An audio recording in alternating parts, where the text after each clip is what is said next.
Madame, Monsieur, amis du bout des ondes de Fraternité FM, bonjour. Bienvenue à cet entretien spécial consacré à l'actualité politique au plan national. Pour en parler, nous recevons aujourd'hui l'honorable Guy Mitokpe, député 7e législature, aujourd'hui secrétaire national à la communication du parti Les Démocrates. Docteur Guy Mitokpe, bonjour. Bonjour, monsieur le journaliste. Alors, docteur, désormais, quel est le sentiment qui vous anime, étant dans le paysage politique, avoir étudié jusqu'à décrocher le titre de docteur? Je voudrais, avant toute chose, saluer vos auditeurs. Voilà, je les salue non seulement du côté de la partie septentrionale du pays, mais au niveau de tout le pays. Je vous salue aussi pour tout ce que vous faites pour, je vais dire, la consolidation de notre démocratie. Personnellement, c'est un peu difficile de parler de soi-même. Et nous devons essayer de surmonter nos limites un peu plus chaque jour, parce que les ambitions que nous avons pour le pays sont des ambitions très nobles. Et puis, de l'autre côté, il faut dire, dans le Conseil des Nations, de plus en plus, les challenges sont très énormes. Et puis, le monde lui-même devient perfectionniste. Et donc, on a besoin de plus en plus de valeurs pour porter les ambitions des nations. Et donc, à notre niveau, nous continuons de croire que notre pays, le Bénin, est un don de Dieu, c'est une grâce de Dieu, un pays qui regorge de beaucoup de ressources. Et donc, il faut, et pour paraphraser un peu, l'autre dit qu'il n'y a de richesse que d'homme. Et donc, tous les jours de notre vie, nous devons faire l'effort. Et ça, je l'apprends, surtout avec mes enfants. Je leur dis, personne n'aura pitié de vous dans votre vie. Et personne ne vous donnera rien gratuitement. Il faut tout mériter. Il faut vous battre. Voilà. Et donc, je dois aussi donner cet exemple. Je dois être ce modèle, non seulement pour mes enfants, mais aussi pour la République. Montrer qu'il n'est jamais trop tard pour étudier, qu'il n'est jamais trop tard pour aller vers la perfection. Et donc, c'est un apprentissage continu. Et donc, nous continuons de nous battre tous les jours que Dieu fait. En parlant de perfection, de modèle, certains vous reconnaissent par votre verve, votre fougue, d'autres par votre franc-parler. Dites-nous aujourd'hui, quand vous lisez un peu la conférence de presse que le président de la République a donnée récemment, quelle est la lecture que vous en faites? Je crois que j'ai été parmi les premiers responsables politiques du pays à me prononcer là-dessus. Et là-dessus, nous devons d'être honnêtes pour aujourd'hui et pour demain. Et donc, je le disais tout à l'heure qu'il n'y a de richesse que d'hommes. Et nous ne laisserons pas descendre aux générations à venir. Nous ne laisserons pas un pays en ruine pour les générations à venir. Et donc, pour cela, je dirais, cette perfection vers laquelle nous tendons commence d'abord par l'honnêteté envers soi-même et envers la République. Et donc, moi, j'ai suivi, comme la plupart de nos concitoyens, la conférence de presse du président Patrice Talon. D'abord, pour le premier constat que je fais, le président devient, excusez-moi de l'expression, un peu volubile, parce que de plus en plus, il s'intéresse à la presse. Et ce que nous n'avons pas vu, je dirais, pratiquement 8 ans maintenant qu'il est au pouvoir, il devient de plus en plus loquace, ce qui n'était pas de ses habitudes. Je crois que c'est une bonne chose, parce que les populations, les Béninois ont besoin de savoir qui les gère, qu'est-ce qu'ils pensent de sa propre gestion, qu'est-ce qu'il propose pour les années à venir, mais dans la vérité et dans la sincérité. Le jeudi dernier, j'ai vu un président en plein exercice de manœuvrage. Je n'ai pas envie d'utiliser l'expression de manipulation, mais je continue de croire que, comme moi, nos concitoyens ont compris que le président est dans une dynamique, celle de sceller définitivement dans l'esprit des Béninois et des Béninoises le fait qu'il ne serait pas responsable de ce qui pourrait arriver à notre Constitution. Et donc, pour nous, je l'ai dit, le président a clignoté à gauche alors qu'il souhaiterait aller à droite. Il a tout fait ce jeudi pendant près de 1h30 d'échanges avec la presse, sauf être sincère avec la presse. Je ne l'ai pas trouvé sincère, je n'ai pas trouvé le président sincère. Et les faits corroborent le fait que le président n'a pas été sincère. Il est dans une dynamique, je dirais, d'annoncer les couleurs. Et de cette conférence de presse, premièrement, il ne souhaiterait pas être responsable d'une modification constitutionnelle alors qu'il en est l'instigateur. Et de l'autre côté, ces deux partis qui le soutiennent, à savoir l'UP Le Renouveau et le Bloc républicain, ont fait comme service après-vente sa sortie. Ils ont dit ce qu'ils souhaiteraient faire. Ils ont dit le sens dans lequel ils iront. Et ils ont dit, par exemple, j'ai écouté l'honorable Hassan Seibou qui disait que il n'est pas question, ce n'est même pas l'ordre du jour, le retrait de sa proposition de révision. J'ai suivi aussi l'honorable Oden Aladatin sur zone franche de votre chaîne, Canal 3. Et il a aussi, d'une manière ou d'une autre, conforté la thèse selon laquelle ils vont, d'une manière indubitable, dans le sens d'une révision constitutionnelle. Et donc, pour nous, il est hors de question que le parti, les démocrates, apporte sa caution à une telle initiative. L'autre message que j'ai compris de cette sortie, de cette conférence de presse du président Patrice Talon avec la presse, c'est que il y avait une sorte de chantage, de menace et une sorte de, je dirais, de mise en garde à l'endroit des parlementaires actuels. Et donc, je crois que cette mise en garde, c'est d'abord au sein des députés qui soutiennent ces actions, mais aussi cette mise en garde, c'est pour, je dirais quelque part aussi, surtout les députés du parti, les démocrates. Et j'ai dit, après cette conférence de presse, qu'il y a eu même des menaces très poussées. Et je ne sais pas, des actions seraient en train d'être entreprises à l'endroit de certains responsables du parti, les démocrates, pour les intimider, voilà, et puis et pourquoi pas, et pour faire aussi, pour proférer je n'ai pas envie de dire menaces, mais franchement pour intimider. Et donc, cette conférence de presse, je reviens là-dessus, elle a été faite pour décliner toute responsabilité dans ce qui se fera alors qu'il en est l'instigateur. Cette conférence de presse a été faite pour faire une mise en garde à l'endroit des députés qui n'iraient pas dans ce sens, parce qu'il a dit, la Cour a tranché en disant que les députés de la 9e législature sont aptes à donner les parrainages pour les élections générales, pour l'élection présidentielle de 2026. Le chef de l'État a dit qu'il n'est pas d'accord avec ça. Et donc pour lui, soit les députés acceptent que ce soit la 10e législature qui donne les parrainages pour les présidentielles de 2026, ou soit on modifie la Constitution et puis de l'autre côté, on fera de telle sorte que les élections présidentielles se déroulent avant les élections législatives et communales. Et donc pour nous, dans un cas comme dans l'autre, je n'ai pas envie d'utiliser certaines expressions qui peut-être qui ne feraient pas comprendre ma position, mais je pense que cette volonté du chef de l'État ne doit pas être au-dessus de la décision de la Cour constitutionnelle.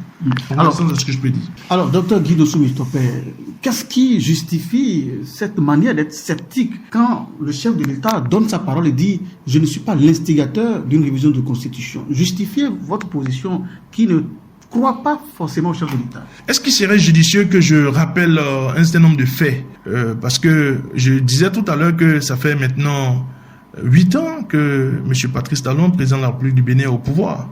Et donc, dans ce pays, il avait déjà dit, lorsque la Constitution, il y avait eu un déclenchement de campagne pour la révision constitutionnelle en 2017, c'est-à-dire juste après son accession au pouvoir, quand il avait rencontré la presse, dit à titre personnel, même si ce projet de mandat unique ne passait pas, il allait respecter à titre personnel sa décision de faire un mandat unique, ce qui n'a pas été une réalité. On l'a vu, le projet a échoué à 2 reprises, pour ne pas dire à 2 reprises et demie. Et malgré ça, il a fait le deuxième mandat. Il est en train de faire le deuxième mandat. Et Dieu seul sait dans quelles conditions le deuxième mandat a été fait. Après cela, le président de la République avait dit, lorsqu'il faisait une tournée nationale, je crois que c'était à la veille des élections présidentielles de 2021, dans la partie septentrionale du pays, il avait dit que tous les partis participeraient à l'élection présidentielle de 2021. Il a même nommément cité le nom de notre parti, le Parti Les Démocrates. Et on s'est rendu compte que le président n'est pas allé dans ce sens. Il n'a pas respecté, le parti a été exclu, et comme si c'était même un fait, je dirais, comme si c'était une moquerie. Non seulement le parti n'a pas eu les moyens d'aller à ces élections présidentielles, le parti a été empêché, pour le dire, et aussi réellement que ce qui s'est passé. Le parti a été empêché d'aller à ces élections présidentielles, mais certains responsables du parti ont connu, je dirais, des pressions pour quitter le pays, et puis d'autres ont été emprisonnés. Et donc pour moi, il y a un certain nombre de faits comme ça qui corroborent le fait que entre les propos tenus par le chef de l'État et les actes qu'il mène, il y a un décalage assez énorme. Docteur Guy Dossou-Mitope, ne voyez-vous pas que peut-être en son temps, le contexte dans lequel il avait dit tout ceci est différent peut-être du contexte actuel? Et au-delà de tout ceci, on dit souvent l'erreur humaine. Peut-être qu'il a eu à être induit en erreur par ses proches et aujourd'hui, il est peut-être mieux avisé pour prendre ses décisions. Ne voyez-vous pas? L'erreur humaine, mais insister, ou ceux qui l'ont dit, on dit, je les cite, hein, je n'invente rien. Ceux qui ont prononcé ce que vous dites, on dit que l'erreur humaine, mais persister dans l'erreur diabolique. Et donc, moi, je continue de croire que le président Patrice Talon est déterminé à exclure le parti Les Démocrates des prochaines élections dans notre pays. Il n'est pas président de la Sénat ni ministre de l'Intérieur. Ah mais vous étiez au Bénin en 2019, lorsque le certificat de conformité avait été créé pour exclure toute la classe politique opposée aux actions, aux dérives de ce régime, vous étiez dans ce pays. Et je pense que celui qui a la manœuvre aujourd'hui, celui qui dirige les rênes de ce pays, c'est un secret de polichinelle que de dire qu'il a un impact ou bien je dirais une influence, une autorité sur la quasi-totalité des institutions de la République. Vous savez avec moi. Mais ce serait difficile à justifier.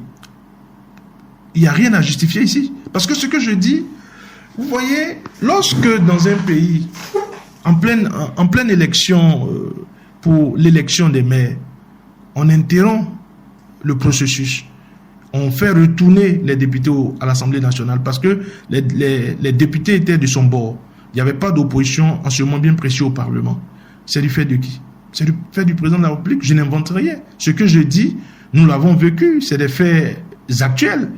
C'est pas des faits passés, je dirais, avant Jésus-Christ. C'est des faits actuels. Donc, c'est pas, on dira, le professeur d'histoire-géographie est en train de nous mentir, même si, de base, je suis géographe et historien. Mais là, c'est des faits actuels. Et donc, ça, c'est un cas qui montre qu'il a une influence, et un impact assez poussé sur les institutions de la République. Pour ne pas dire que c'est lui qui tire les ficelles. Lorsque vous voyez l'Assemblée nationale, ce qu'ils ont appelé la 8e législature, avec le président Vlabonou, et qui n'a pour seul mérite que Talon dise qu'il soit président. Qu'est-ce qu'il peut refuser au président Patrice Talon? Qu'est-ce qu'il peut lui refuser? Il ne peut rien lui refuser.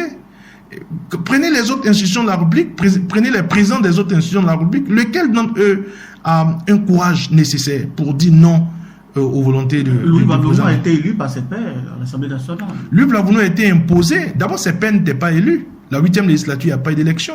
C'est une assemblée imposée. C'est une législation imposée. Nous savons les conditions dans lesquelles ils ont été instaurés. Nous savons ce qui s'est passé dans notre pays. Je n'ai pas envie de remuer le couteau dans la plaie. Et c'est même d'ailleurs pour ça que je continue de croire que le parti Les Démocrates est dans une très bonne disposition lorsque le parti parle d'élection générale. Et non d'élection générale, de dialogue national. De dialogue national. Le parti Les Démocrates ne fait qu'insister sur le dialogue national. Parce que les pays dans lesquels ça s'est passé, où un président s'est comporté comme l'alpha et l'oméga, ça ne s'est pas souvent bien passé. La seule porte d'issue, c'est le dialogue national. Mais le dialogue national, dit-on, ça intervient quand il y a crise, quand il y a guerre, quand il y a menace. Mais on nous dit aussi que le Bénin n'est pas dans cette situation pour que vous appeliez à un dialogue national. Vous savez, je n'ai pas envie, je le dis et j'insiste là-dessus, je n'ai pas envie de rappeler les faits malheureux. 2029 est une année noire. 2019 plutôt a été une année noire pour notre pays. 2020 et 2021 ont été des années noires pour notre pays. Lorsque des parties du pays ont connu ce que nous avons connu. Je n'ai pas envie de prononcer les expressions guerre civile, je sais pas, je n'ai pas envie de prononcer ces expressions. Mais ça n'a pas été des années faciles pour notre pays. Et personne n'a souhaité que ça arrive. Et donc, quand vous prenez certains pays de la sous-région, où ces choses se sont déroulées, quand vous prenez un pays qui a toujours été un modèle démocratique comme le Sénégal aujourd'hui, et quand vous vivez ce que nous sommes en train de constater, ce n'est pas des choses à encourager. Et donc, nous, la disposition dans laquelle le Parti Les Démocrates est aujourd'hui, en disant au président de la République que nous voulons un dialogue national, c'est parce que nous savons qu'en amont, il y a eu des difficultés pour lesquelles, afin de faire renaître la confiance des uns et des autres, il faudrait qu'on se parle. Il faudrait qu'on se parle à bateau rompu. Parce que quand vous dites que nous prêtons des intentions au président, ou lorsque vous dites que, mais pourquoi nous ne croyons pas aux propos du président, c'est parce qu'en amont, il y a eu des antécédents. Et pour solder ces antécédents, il faudrait qu'on se parle. Il faudrait qu'on s'asseye, qu'on se dise, mais en temps là, tu avais dit ceci, est-ce que tu peux nous expliquer pourquoi ça a été telle autre chose? Lorsque tu disais, par exemple, que le mandat unique, à titre personnel, je le ferai. Dans un dialogue national, il pourrait expliquer ce qu'il mettait là-dedans. Et pourquoi ça n'a plus été ainsi? Pour qu'on s'entende, pour qu'on s'accorde sur les thèmes. Pour qu'on s'accorde, pour qu'on trouve des conventions. Parce qu'en réalité, le monde ne fonctionne qu'avec des conventions.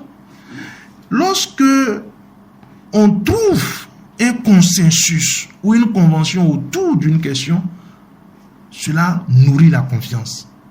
Aujourd'hui, la confiance s'est complètement effritée entre les partis politiques de notre pays et celui qui dirige le pays.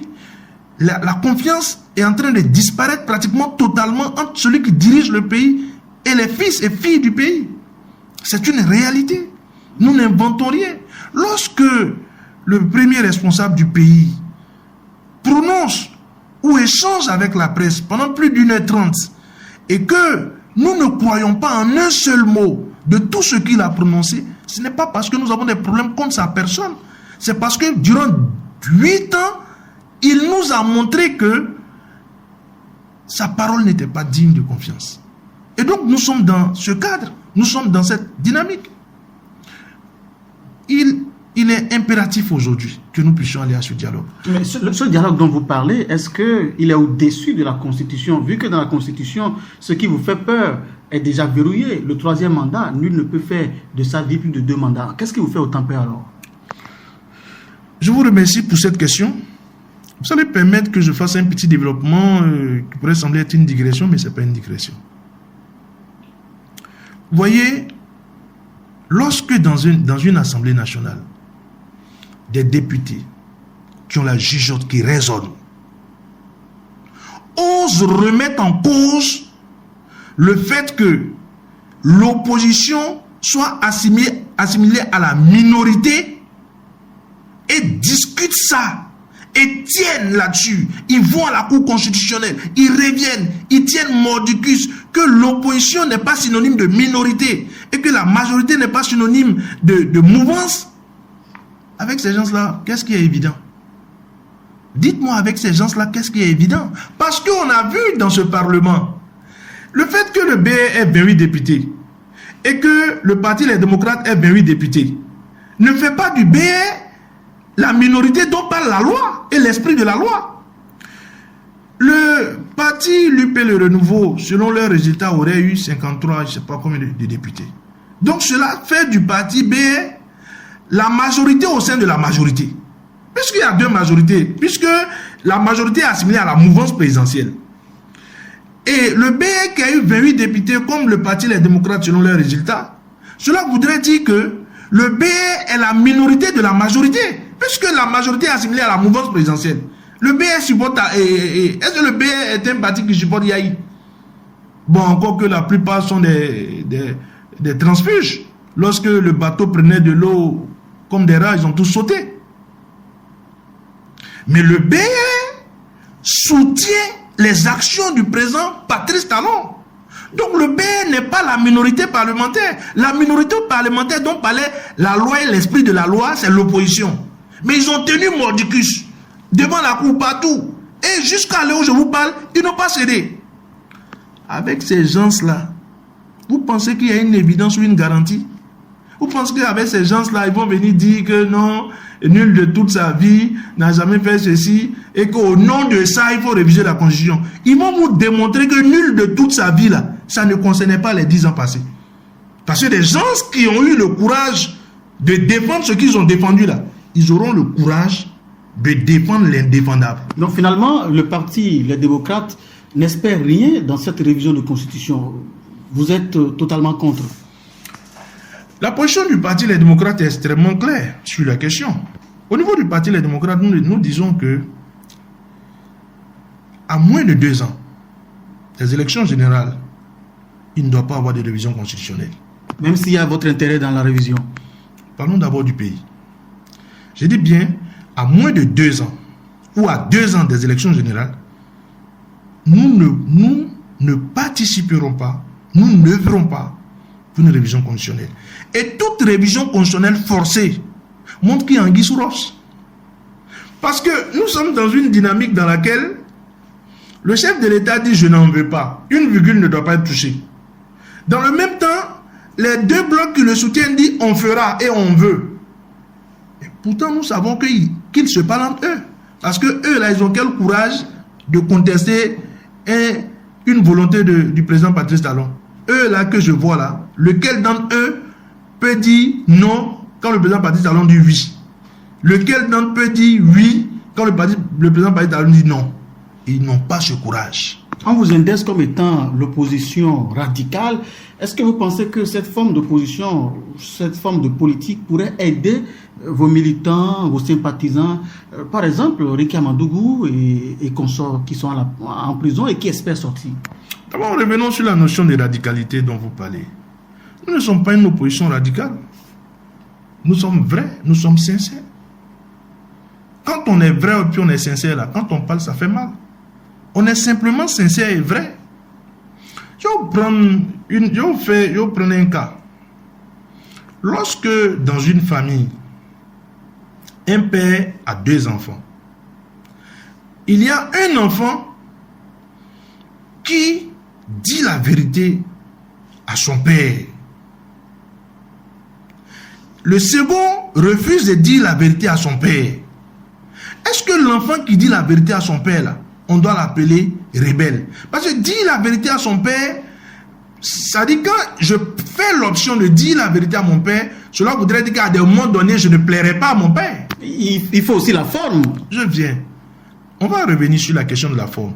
À des moments donnés, je ne plairai pas à mon père. Vous convenez avec moi? Oui. Parce que si je fais l'option, parce qu'en réalité, dire la vérité ou vivre dans le mensonge, c'est une option. Hein? Chacun fait son choix. C'est une option. Et donc, l'enfant qui fait l'option de dire la vérité à son père, il a fait l'option de ne pas tout le temps plaire à son père. Mais l'enfant qui décide de plaire à son père a fait l'option de plaire à son père. Même si son père n'est pas dans la vérité, il continuera de dire « Papa, tu es dans la vérité ». C'est les 2 cas. C'est quoi vous appelez radicalité? Nous avons décidé de défendre un principe.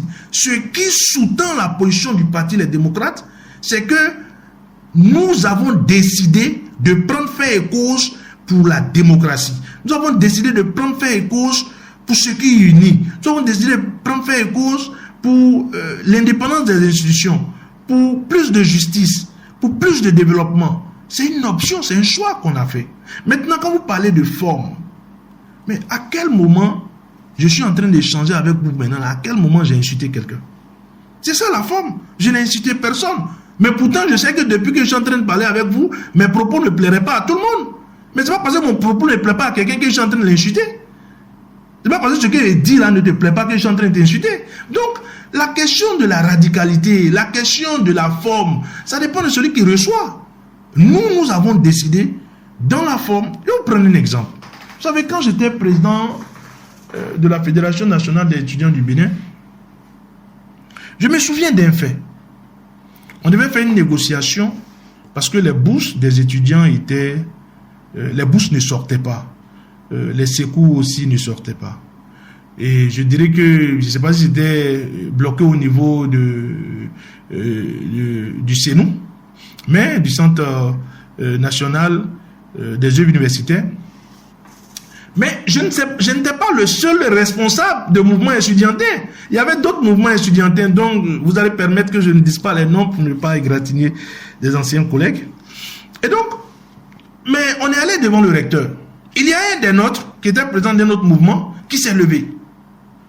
Vous, je vais essayer de paraphraser, hein. Il disait au recteur, vous, délinquants, bandits, vous avez fait ceci, vous avez fait cela, vous passerez à la guillotine. Bon, il disait les trucs.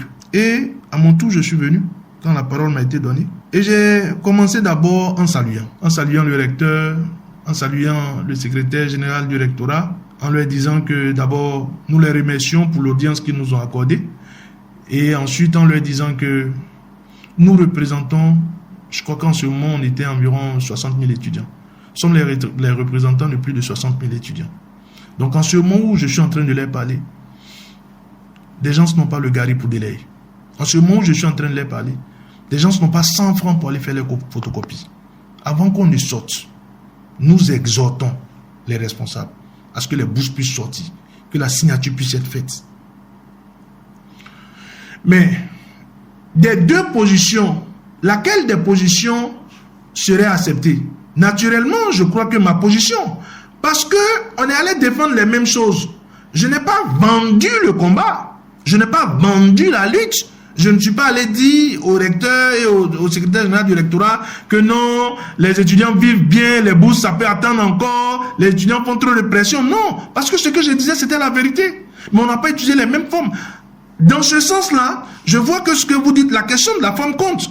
Puisque j'ai appris à ce niveau que la question de la forme compte. Alors pourquoi est-ce que vous n'appliquez pas ça ici? Parce que là, tel que vous l'avez dit, la forme, il faut laisser une petite ouverture à la négociation. Mais vous ne semblez pas laisser une ouverture à la négociation ici aujourd'hui. Et quand je parle de dialogue national, je parle de quoi? Mais tout le temps, on n'a fait que parler du dialogue national. C'est l'ouverture, c'est même pas une petite ouverture, c'est une grande porte. C'est une grande porte. Ce que je dis, la position, la posture dans laquelle nous sommes aujourd'hui, est aucunement différente de ce que je vous ai dit quand j'étais responsable étudiant. Parce que ce qui compte, c'est d'être vrai avec soi-même et d'être vrai avec ce qu'on défend. Mais certains vous diront qu'il fallait commencer ce petit pas-là à l'Assemblée nationale avec les députés de l'UP, le Renouveau et le Bloc républicain avant d'envisager peut-être aller vers le chef de l'État. En ce qui concerne quoi? Le dialogue, la forme, les négociations. Mais nous l'avons toujours fait, mon cher ami. Nous n'avons jamais manqué de dire que nous sommes demandeurs du dialogue. Nous n'avons jamais cessé de dire aux députés au niveau du Parlement que nous sommes demandeurs du dialogue. Mais lorsque on nous fait comprendre, vous savez, je n'ai pas les preuves de ce que je vais avancer, mais j'ai appris. Quelqu'un nous a appelé la dernière fois et la personne a dit qu'il aurait été dit, je le dis au conditionnel, que des dispositions sont en train d'être prises pour que aux prochaines élections, le parti Les Démocrates soit exclu et qu'à la place de ce parti, on puisse faire tout pour que un autre parti qui a été reçu récemment à la présidence puisse nous remplacer aussi bien au niveau des mairies qu'au niveau de l'Assemblée nationale. Mais quand vous entendez ces choses-là, vous vous posez la question de savoir comment les gens réfléchissent. Parce que ici, ce que nous sommes en train de faire, nous appelons au dialogue, nous appelons à la négociation. Qu'est-ce que vous voulez qu'on fasse encore? Quel genre de salamalek vous voulez qu'on fasse encore? On ne peut pas être plus demandeur du dialogue que ce que nous sommes en train de faire. Lorsque l'ancien président de la République, actuel président du parti Les Démocrates, a accepté l'appel du président actuel de la République à accompagner une délégation du parti au palais de la présidence. Mais ce n'était pas pour aller déclarer la guerre. C'était dans notre dynamique de négociation, de demande, de négociation ou de pourparler. Bon, pourparler, ça fait encore un peu trop un langage après-guerre. Donc, c'est pas ça.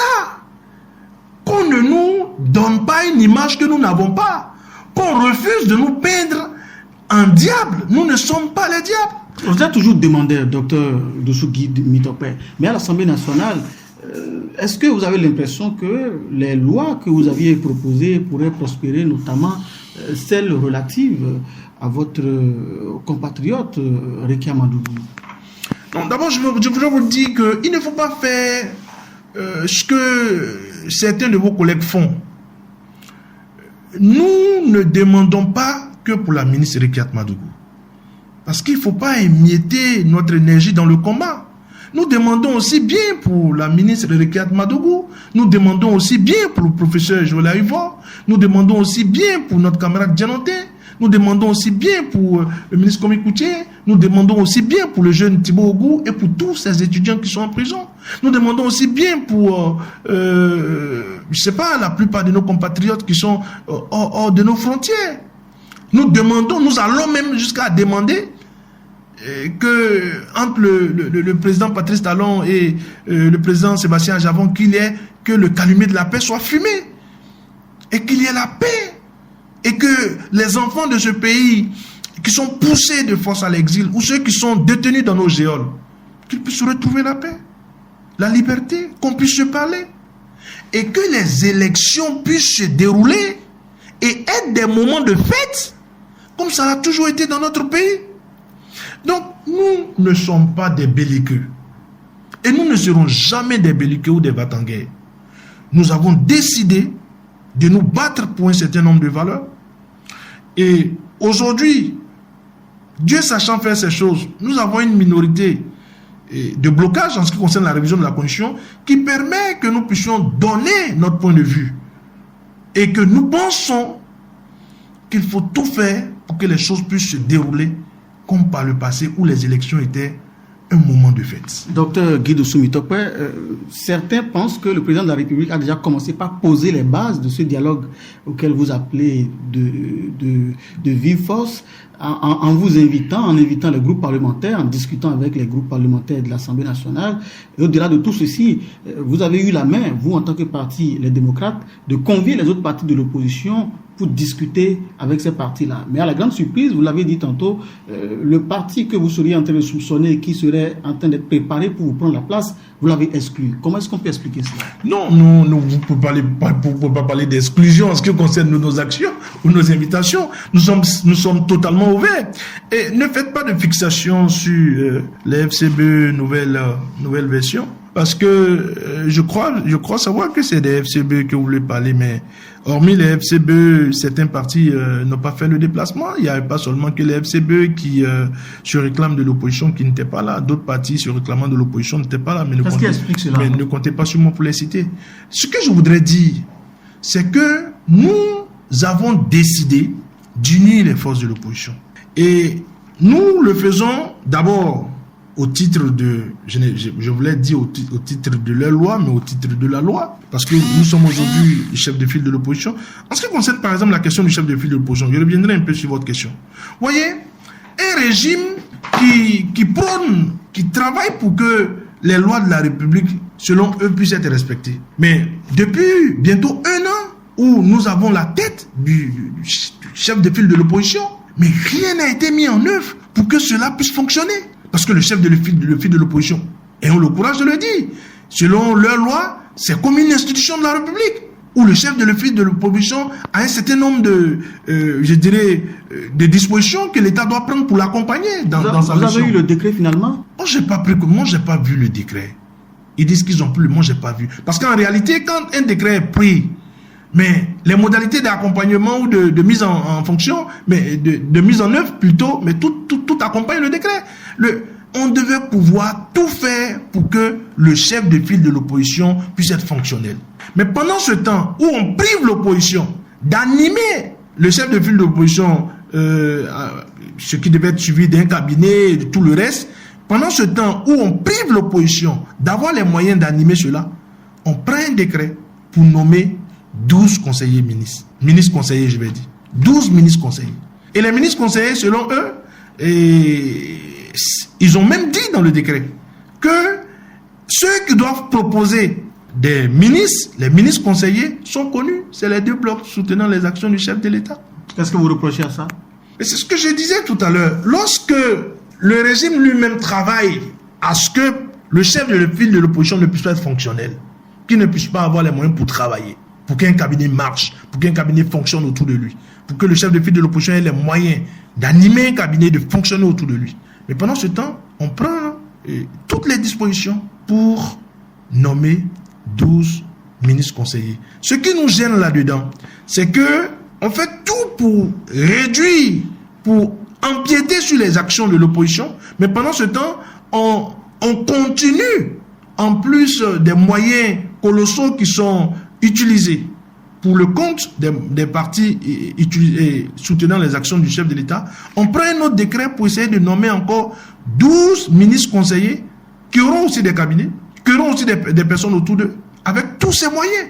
Mais pendant ce temps, le seul chef de file de l'opposition qui est considéré selon la loi comme une institution n'est pas fonctionnel. On a tout fait pour étouffer cela. Et personne n'en parle. Donc, vous voyez que la politique de 2 poids 2 mesures, une fois de plus, ne nourrit pas les confiances dans une république. Parce que dans une république, la confiance doit être nourrie entre les différents acteurs.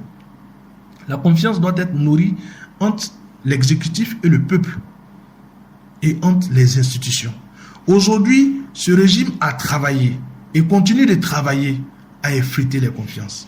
À effriter la confiance entre lui-même et toutes les autres composantes de la République. Et donc, ne comptez pas sur nous aujourd'hui pour dire, mais il a dit, mais ils l'ont dit, mais croyez-les sur parole. 8 ans durant, ils nous ont démontré qu'on ne doit pas les croire sur parole. Docteur Guy Dossou-Mitope, parlant de confiance entre le président de la République et son peuple, il a dit, lui n'est pas là pour faire du populisme. Il fait allusion au chef de votre parti qui est régulièrement dans le bain de foule ces derniers temps. Il dit que lui n'est pas élu en tant que président de la République pour plaire, mais pour accomplir une mission. Qu'est-ce que vous en dites? Mais si être populiste, c'est apporter des solutions durables aux populations, aux problèmes des populations, alors nous sommes des populistes. Si être populiste, c'est regarder la bonne dame de Cotonou, celle de Sinandé, celle de Perere, celle de Lorozo-Rechemois, celle de Lalo, celle de Diakotome, et de lui dire, elle souffre trop, il faut lui trouver un moyen de la faire sortir de cette situation de pauvreté, alors nous sommes des populistes. Si être populiste, c'est savoir que notre système éducatif ne marche pas. Et il faut trouver des moyens pour que ce système éducatif puisse marcher, le système sanitaire puisse marcher. Si être populiste, c'est faire de telle sorte que les jeunes puissent avoir de l'emploi, alors nous sommes des populistes. Si être populiste, c'est refuser de prendre des lois qui détruisent les emplois, avec la loi sur l'embauche, qui détruit l'emploi, qui détruit les CDI. Depuis que cette loi a été votée, faisons le point. Combien de jeunes ont été exclus? Combien d'entreprises n'ont pas dégraissé le personnel sur la base de cette loi? Si c'est ça, alors nous sommes des populistes parce que nous travaillerons pour sauvegarder les emplois. Non, et je reviens à votre permission. Nous travaillerons pour sécuriser les emplois, si c'est ça être populiste. Si être populiste, c'est comprendre que notre pays qui, je ne sais pas, avait des difficultés à organiser des élections paisibles. Nous l'avons fait. Et un président a fait 2 mandats et a accepté de partir. Alors nous sommes populistes. Et je continue de croire que celui qui a dit qu'il fera le sale boulot, ça dépend de ce qu'il met dans le sale boulot. Parce que son sale boulot qu'il a qualifié, si c'est ce que je vois là, si c'est emprisonner des gens pour leur opinion, mais littéralement, c'est un sale boulot. Si c'est fait partie des gens à l'exil, alors que les seuls péchés, peut-être qu'ils ont eu une opinion, une position politique, mais c'est vraiment un sale boulot. Et nous ne cautionnerons pas cela. Et donc, la question du populisme, écoutez, nous ne voudrons pas rentrer dans des définitions péjoratives. Non, nous avons travaillé et nous continuons de croire que avec une bonne démocratie, avec le respect des institutions, avec, je ne sais pas, plus d'égalité, plus de justice, on pourrait un jour aller loin. Si vous reconnaissez que le régime en place vous bloque sur plusieurs plans, notamment politiques, sur quoi est-ce que vous comptez, par exemple, pour regarder la bonne dame de Sinandé en face et lui dire, bien, ça va aller? Sur quoi est-ce que vous comptez? N'est-ce pas de faux espoirs que vous donnez à ces dames? Non, d'abord, moi je voudrais vous dire quelque chose. Moi je ne crois pas au fait que dans la lutte politique, on ne puisse pas rencontrer des difficultés. Je ne crois pas en cela. Je crois que la lutte politique, je la vois, peut-être que ça c'est mon éducation et ma foi qui m'amène à voir parfois les choses de cette manière. Je la vois parfois contre le combat entre le bien et le mal. Je vois la lutte politique parfois comme ça. Le peu de temps que j'ai fait au Parlement m'a amené à comprendre que tout le monde n'aime pas le pays. Quand je n'avais pas encore été député, j'entendais parfois dans des causeries, les gens disent « Ah, les hommes politiques n'aiment pas les pays. Ah. » Mais oui, le peu de temps que j'ai fait au Parlement m'a amené à croire qu'il y a des gens qui sont très égoïstes, qui pensent beaucoup à eux-mêmes, à leur famille, à leur maîtresse, mais qui ne pensent pas véritablement à l'intérêt supérieur du pays. Ça existe, malheureusement. Ça existe. Et donc, être au plus haut niveau de la République, c'est faire l'effort de rester humain. Parce que si nous tuons l'humain en nous, nous serons des chefs dépourvus des sentiments. C'est vrai que l'émotion ne doit pas prendre le dessus en toute chose et partout et en tout lieu. Il faut à des moments donnés être très cartésien, refuser d'être envahi par vos émotions. Même parfois, ça semble être difficile. Parce que la posture que nous adoptons, ce n'est pas une posture qui pense qu'il ne faut pas faire de réformes. La posture que nous adoptons, ce n'est pas une posture qui pense qu'à des moments donnés, sur certaines actions, vous serez impopulaire. Nous ne croyons pas en ça. Nous continuons de croire que sur certaines actions, sur certaines réformes, vous serez impopulaire. Mais quand vous pensez quand dans vos actions, il se dévoile malheureusement que vous pensez beaucoup plus à vous-même, à votre clan, à votre camp, qu'au pays, vous serez détesté, mais pas pour la bonne cause. Vous ne serez pas aimé, mais pas pour la bonne cause. Et donc, moi, je continue de croire que au niveau du Parti Les Démocrates, nous avons fait ce travail et nous continuerons de le faire. Il est très difficile aujourd'hui d'être dans la posture d'un militant, d'un responsable du Parti Les Démocrates. Mais c'est très passionnant. C'est vrai que c'est difficile, mais c'est passionnant. C'est difficile de travailler pour son pays dans un contexte où vous avez l'impression que ceux qui sont en face de vous ne sont pas sincères, ne sont pas honnêtes, sont prêts à tout pour vous piéger, sont prêts à tout pour vous détruire, sont prêts à tout pour embrouiller les cartes. Parce que c'est des péchés en nos troupes. C'est très difficile. Mais dans le même temps, quand on pense au pays, c'est très passionnant. Certains, en tout cas, nous amorçons la fin de cet entretien. Avant de vous demander votre mot de la fin, dites-nous, on diffuse dans l'opinion que les hommes politiques sont toujours les mêmes. Si vous étiez à la place du chef de l'État en place, vous auriez fait peut-être pire. Quelle est la garantie que vous avez que si vous étiez à la place du chef de l'État en tant que parti démocrate, vous n'auriez pas fait pire?